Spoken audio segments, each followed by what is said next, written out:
Hello and welcome to HAC CHS Anatomy and Physiology, or Harrisburg Area Community College, College in the High School Anatomy and Physiology, also known as at HAC as Biology 121.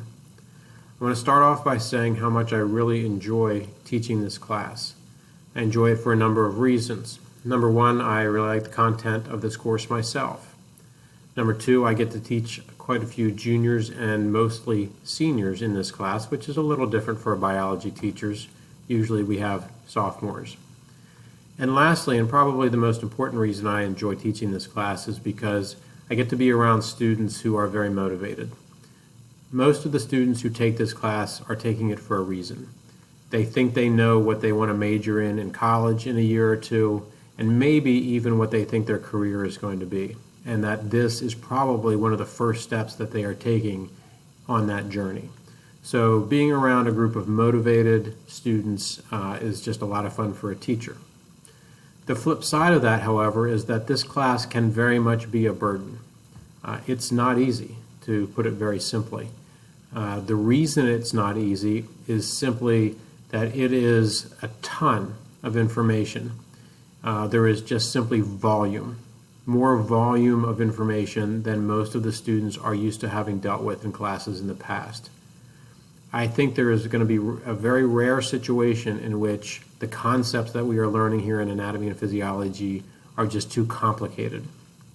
It's not that. I think most every day that a student is in this class, they will understand what it is that I'm talking about. It's just that there is so much information being put on their shoulders that sometimes, as I said, it does become a burden. In terms of the content of this class, there is going to be 3 exams that will take place throughout the semester.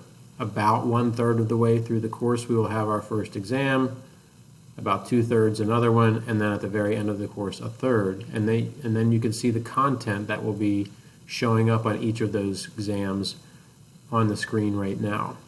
The first exam, some basic background information that probably is review from chemistry and biology courses that they've had in the past. But by the time we get into tissues and then the first of 4 systems that we will do, we've got our first exam, chapters 1 through 5. That exam will be worth 20% of the overall grade for the course, as will exam 2 and exam 3. While doing those thirds of the course and working towards each of those 3 exams, we will also be having a series of lab practicals to go along with them. During the first of those, we will have a lab practical on histology, the study of tissues. During the middle third of the course, we will have 2 lab practicals, one on bones of the axial and appendicular skeleton, and one on muscles and their actions. And then in the last third of the course, we will have our last lab practical on the nervous system. Each of those lab practicals will be worth 10%. So as you can see, the grade has all been accounted for. There are only 7 grades in the entire semester. There will be those 3 lecture exams, and then there will be the 4 lab practicals that will take place. So each of them is very much high stakes. Each of them requires a lot of preparation. This is not a matter of student deciding the night before a test or a lab practical that it's time to sit down and study. This isn't even a matter of a couple of days prior to the exam or lab practical. I think realistically we're talking about weeks. So what I'm asking you as parents to do is to be supportive in this class, but also to perhaps remind from time to time, hey, when's that next exam coming up? I know it's a couple of weeks off yet, but have you started studying yet? That really will be the biggest help from you. I will probably be trying to reinforce the same thing here from school, but I will tell you that the very first exam is oftentimes a shock to students, and then it becomes a matter of recovery.